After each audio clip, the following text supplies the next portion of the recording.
Group 1 job సాధించాలని target పెట్టుకుంది. Coaching సెంటర్లో చేరింది. క్లాసులు చెప్తున్న సార్తో ప్రేమలో పడింది. కానీ ఆ అమ్మాయి ప్రపోజల్కు సార్ నో అన్నాడు. అంతే. జాబ్పై ఉన్న టార్గెట్ సార్ వైపు మళ్లించింది. జీవితం నాశనం చేసుకుంది. సినిమాను తలపించే ఈ వ్యవహారం హైదరాబాద్లోనే జరిగింది.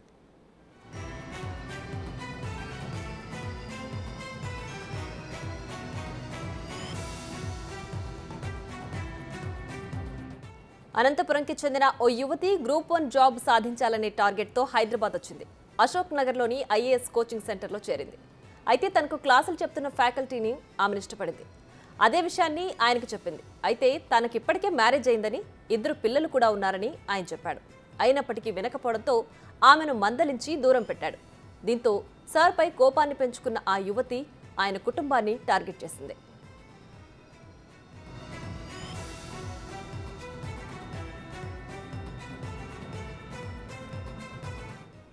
ఓ బిచ్చగాడి పేరుతో సిమ్ కార్డ్ కొనుగోలు చేసింది.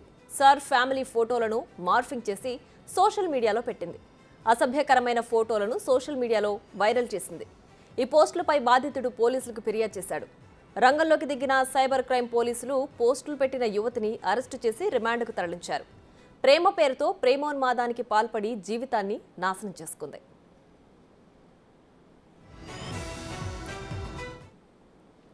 ఇదే అంశానికి సంబంధించి మరింత సమాచారం మా ప్రతినిధి సురేష్ ఫోన్ లైన్ అందిస్తారు. సురేష్, అశోక్ నగర్ లోని ఐఏఎస్ అకాడమీలో కోచింగ్ తీసుకుంటున్న ఓ యువతి అక్కడే పాఠాలు చెప్పే లెక్చరర్ పైన మనసు పడి ప్రేమ వ్యవహారాన్ని ఆ సార్కి చెప్పడం జరిగింది. తాను రిజెక్ట్ చేసి చదువుకోవాలి, ఇక్కడికి వచ్చింది మీరు తల్లిదండ్రులు కష్టపడి ఇక్కడికి పంపిస్తే ఇలాంటి వ్యవహారాలు చేయొద్దు అని చెప్పేసి మందలించినందుకు అతని పైన కోపం పెంచుకున్న ఆ యువతి ఎలా అయినా పగ తీర్చుకోవాలని చెప్పేసి అతని కుటుంబాన్ని సమాజంలో బ్లేమ్ చేయాలని చెప్పేసి కూడా మనసులో పెట్టుకొని ఒక సిమ్ కార్డు కొనుగోలు చేసి సెల్ ఫోన్ కూడా పాత సెల్ ఫోన్ కొనుగోలు చేసి ఆ ఫోన్ ద్వారా ఒక సోషల్ మీడియా అకౌంట్ క్రియేట్ చేసి సోషల్ మీడియాలోని వివిధ అకౌంట్లలో ఈ కుటుంబానికి సంబంధించిన కుటుంబ సభ్యుల ఫోటోలు అసభ్యంగా మార్ఫింగ్ చేసి ఆ ఫోటోలని సోషల్ మీడియా ప్లాట్ఫామ్ లో వైరల్ చేసింది.